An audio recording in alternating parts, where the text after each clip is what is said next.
1977 চনৰ 5 ছেপ্টেম্বৰ বিশ্ববাসীৰ বাবে এটা ঐতিহাসিক দিন কিয়নো সেই দিনাই আমেৰিকাৰ মহাকাশ গৱেষণা কেন্দ্ৰ চমুকৈ নাছাৰ পৰা লঞ্চ কৰা হৈছিল এখন বিশেষ মহাকাশযান দা Voyager 1 2 1 MDS we have ignition we have a liftoff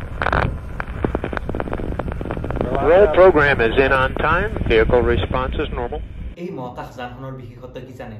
এইখনেই হৈছে মানৱ নিৰ্মিত একমাত্ৰ মহাকাশযান যিয়ে বৰ্তমান সময়ত ইন্টাৰষ্টেলাৰ স্পেচত প্ৰৱেশ কৰিছে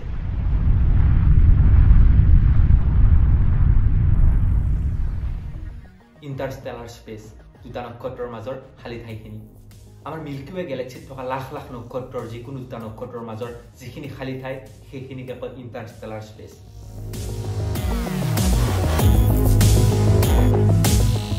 এই ভয়েজাৰ 1 নামৰ মহাকাশযানখন পঠিওৱাৰ মেইন দুটা উদ্দেশ্য আছিল বৃহস্পতি গ্ৰহ আৰু শনি গ্ৰহক বিশদভাৱে অধ্যয়ন কৰা আৰু 1979 চনৰ জানুৱাৰীৰ পৰা এপ্ৰিল মাহৰ ভিতৰত বৃহস্পতি গ্ৰহৰ প্ৰায় 19,000 ফটো সংগ্ৰহ কৰি এই মহাকাশযানখনে নাছালৈ পঠিয়াইছিল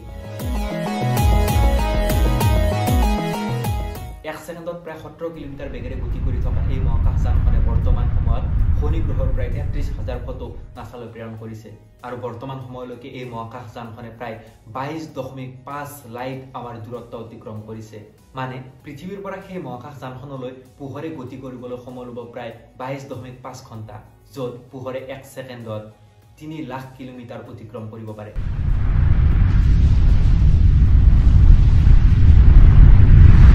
আৰু 1990 চনত এই ভয়েজাৰ 1 নামৰ মহাকাশযানখনৰ কেমেৰা অফ কৰি দিয়া হৈছে পাৱাৰ আৰু মেমৰি সেভিংৰ কাৰণে তাৰ আগতে এই মহাকাশযানখনে লোৱা অন্তিমখন ফটো এয়া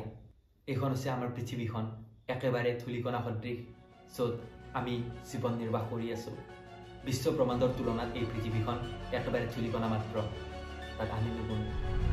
এতিয়াও গতি কৰি আছে এই মহাকাশযানখনে আৰু গতি কৰি থাকিব অবিৰতভাৱে সম্ভৱতঃ এই মহাকাশযানখনে এদিন গৈ